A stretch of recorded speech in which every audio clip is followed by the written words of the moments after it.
नमस्कार, आप देख रहे हैं शुद्ध राजनीति। मैं हूं मानक गुप्ता। चुनावी घमासान के बीच आज बिहार का मुंगेर जल उठा। मुंगेर में फायरिंग हुई, बसें जली, पथराव हुआ, जमकर आगजनी हुई है। दरअसल सोमवार की रात मूर्ति विसर्जन के दौरान हुए लाठीचार्ज और फायरिंग का गुस्सा आज फिर सड़कों पर फूटा, जिसके बाद विपक्ष ने नीतीश सरकार को जमकर घेरा। चुनाव आयोग की भी एंट्री हुई। डीएम और एसपी को हटा दिया गया, लेकिन तेजस्वी और चिराग नीतीश का इस्तीफा मांग रहे हैं।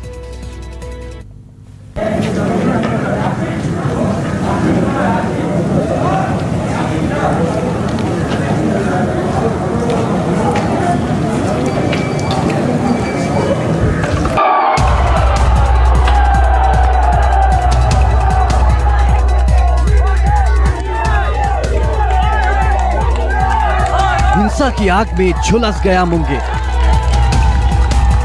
गुस्साए लोगों ने पूरब सराय थाने को फूंक दिया। वासुदेवपुर ओपी को भी आग के हवाले कर दिया। एसडीओ और एसपी ऑफिस पर हंगामा किया। तोड़फोड़ और पथराव से भी बाज नहीं आई भीड़। हालात बेकाबू होते देख शासन प्रशासन के आला अधिकारी हरकत में आए और चुनाव आयोग ने डीएम और एसपी को हटा दिया और मुंगेर के डीएम और एसपी सस्पेंड हो गए। अपर मुख्य निर्वाचन पदाधिकारी संजय कुमार सिंह ने मगध प्रमंडल के कमिश्नर को 7 दिनों के अंदर जांच रिपोर्ट देने का आदेश जारी कर दिया।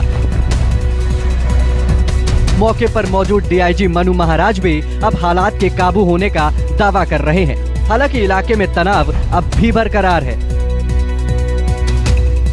पूरे घटनाक्रम की इंक्वायरी के लिए मगध के प्रमंडलीय आयुक्त श्री असंगमा चुबाओ को आदेश दिया गया है कि 1 सप्ताह के अंदर वो वहां जा करके और अपनी जांच रिपोर्ट को सबमिट करेंगे। स्थिति नियंत्रण की जा रही है सर, अभी तक नॉर्मल है। हम देख रहे हैं, हम लोग यहाँ मॉनिटर कर रहे थे लगातार। इसमें भेजने की जरूरत नहीं है, हम डीआईजी हैं, हम लगातार मॉनिटर कर रहे थे। लोगों की गुस्से की वजह सोमवार की देर रात मूर्ति विसर्जन के दौरान हुआ लाठीचार्ज है, जब स्थानीय लोगों के साथ पुलिस की झड़प हुई और पत्थरबाजी के बाद पुलिस को फायरिंग करनी पड़ी। गोली लगने से एक शख्स की मौत हुई, जबकि कई लोग घायल हो गए।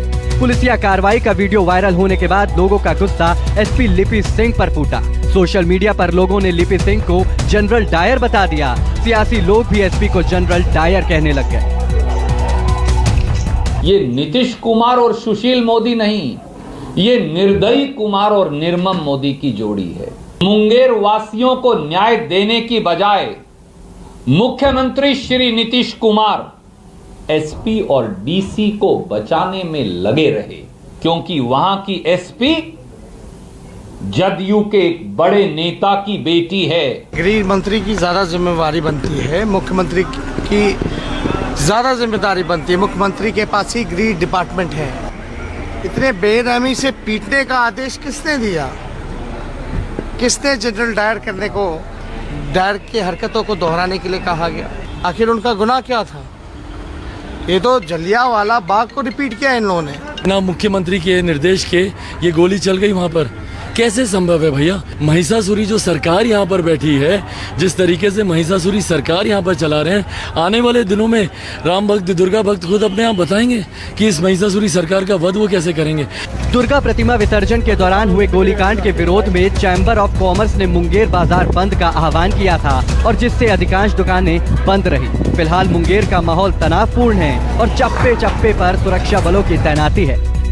मुंगेर से सैफ अली के साथ अमिताभ ओझा, न्यूज़ 24। एक जो खास बात यहाँ पे देखने वाली कि जहाँ भी जब थानों में अटैक किया गया, पहले जो कैमरे देखिए, यहाँ पे कैमरा लगा हुआ था उसे तोड़ दिया गया, यहाँ तक उससे नोच लिया गया। एक और कैमरा जो लगा हुआ था बताया जा रहा है कि उसे भी तोड़ दिया गया। सबसे पहले यही पूरब सराय थाने में भी हुआ, कोतवाली थाने में भी यही हुआ और यहाँ पे चारों तरफ से जो पथराव किया गया है, उसके बाद आप देखिए किस तरह सारे शीशे जो हैं टूट गए हैं और जो भी कैमरा लगे हुए थे उन कैमरों को वहाँ से टारगेट करके पहले उसे हटाया गया, तोड़ा गया और उसके बाद उन्होंने हंगामा किया है। यानी कि पूरी तरीके से फुल प्लानिंग के साथ वो जो मॉब थी वो घुसे थे। हालांकि कौन थे ये साथी, कौन थे और क्यों इन लोगों ने इस तरह की घटना को अंजाम दिया, इसके बारे में तो जांच में पता चलेगा। लेकिन इतना साफ है कि पूरी प्लानिंग के तहत ये इस पूरे वारदात को अंजाम दिया गया था और उसमें जो मास्टरमाइंड था, कौन था, इसका पता लगाएगी मुंगेर पुलिस। लेकिन अभी फ़िलहाल जो आप तस्वीरें देख रहे हैं ये थाने की हैं।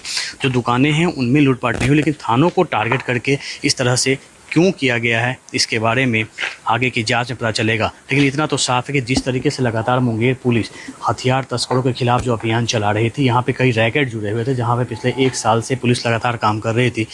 अब आशंका जताई जा रही है कहीं इन सब के पीछे उनका तो हाथ नहीं है। कैमरामैन सनी और सैफ अली के साथ अमिताभ ओझा, मुंगेर न्यूज़ 24। बिहार में असदुद्दीन ओवैसी, उपेंद्र कुशवाहा और मायावती की पार्टी का ग्रैंड अलायंस क्या वोट कटवा है? कांग्रेस के इस सनसनीखेज आरोप पर असदुद्दीन ओवैसी मौन है। न्यूज़ 24 ने जब इस बात पर उनसे सवाल दागा तो वो उड़न खटेले से उड़ गए।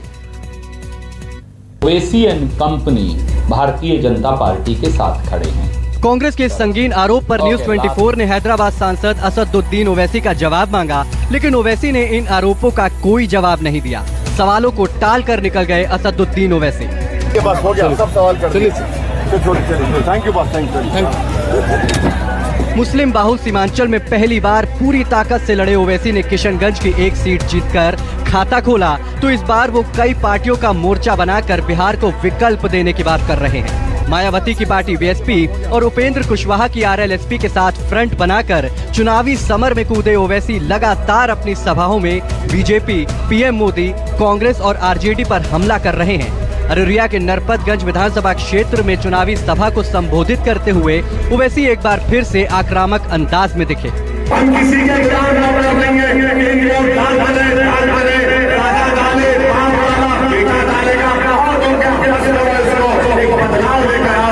कि आपने बिहार में 15 साल राजद को सत्ता दी और 15 साल नीतीश कुमार और बीजेपी को सत्ता दी। 5 साल गठबंधन के नाम पर आप वोट दिया गया और ये वादा किया गया कि बीजेपी को रोकेंगे, आरएसएस को रोकेंगे, मगर आप देखते हैं कि आपके वोट धोखा देकर हासिल किया गया। लेकिन कांग्रेस ओवैसी के मोर्चे को वोट कटवा कह रही है। कांग्रेस के मुताबिक बिहार में चिराग पासवान की पार्टी बीजेपी की टीम बी है, जबकि असदुद्दीन ओवैसी और मायावती की पार्टी बीजेपी की सी टीम है। बिहार में जो पर्दे के सामने और पर्दे के पीछे से खेल खेला जा रहा है भारतीय जनता पार्टी द्वारा, वो साफ है। ओवैसी जी के साथ कौन खड़ा है? बहुजन समाज पार्टी भी। बहुजन समाज पार्टी किसके साथ खड़ी है? भारतीय जनता पार्टी के साथ। तो फिर ये पूरा गठबंधन किसकी बी टीम है? सी टीम, माफ कीजिए, लोजपा है बी। तो ये पूरा गठबंधन किसकी सी टीम है? भारतीय जनता पार्टी की। Owaisi and company Bharatiya Janata party के साथ खड़े हैं। कांग्रेस के राष्ट्रीय प्रवक्ता और बिहार में पार्टी के चुनाव समन्वयक रणदीप सुरजेवाला के इस आरोप से सियासी गलियारे में तूफान सा खड़ा हो गया है। लेकिन इतने संगीन आरोपों पर भी ओवैसी कुछ नहीं बोले, सवालों से भागते नजर आए। अरुण कुमार, अररिया, न्यूज़ 24। ये बस हो गया, सब सवाल कर चलिए। Thank you boss, thank you. पश्चिमी चंपारण के नरकटियागंज में चुनाव प्रचार के दौरान महागठबंधन का मंच टूट गया। शायर इमरान प्रतापगढ़ी और कांग्रेस नेता अखिलेश सिंह समेत कई नेताओं को चोट लग गई। नेताजी शायराना अंदाज में भाषण दे रहे थे और अचानक भरभरा कर गिर गया मंच। चारों तरफ मच गई अफरा तफरी। तस्वीर पश्चिम चंपारण के नरकटियागंज विधानसभा क्षेत्र के बगही देवराज की है, जहां मशहूर शायर और कांग्रेस नेता इमरान प्रतापगढ़ी अपनी पार्टी के उम्मीदवार के लिए सभा कर रहे थे। मंच से इमरान प्रतापगढ़ी बोल ही रहे थे, तभी अचानक मंच ढह गया और सब इधर उधर भागने लगे।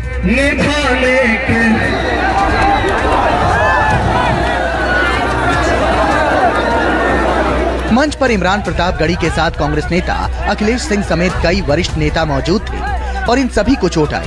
मंच गिरने के तुरंत बाद इमरान प्रतापगढ़ी और अखिलेश सिंह समेत अधिकांश नेता वहां से रफू चक्कर हो गए।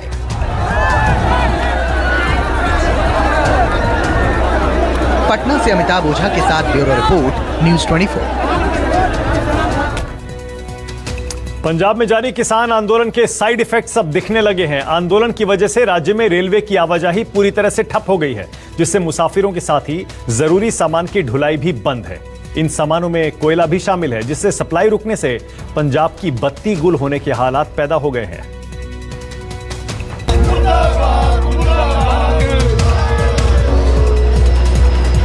पंजाब में बिजली संकट की आहट, बिजली घरों में कोयले का बड़ा आकार, किसान आंदोलन से गुल होगी बिजली, किसान आंदोलन से जूझ रहे पंजाब पर नई मुसीबत ने दस्तक दे दी है।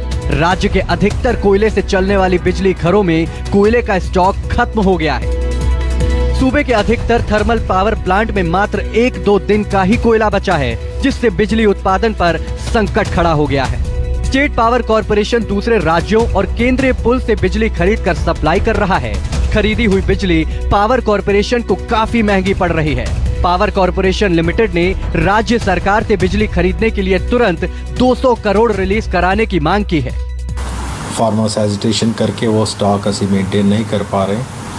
आज दे दिन सिर्फ 2 दिन ਦਾ कोयला कुछ थर्मल प्लांट्स ਦੇ ਵਿੱਚ ਹੈ, कुछ थर्मल प्लांट में 4 दिन ਦਾ है, कुछ थर्मल प्लांट में ऑलमोस्ट खत्म हो गया।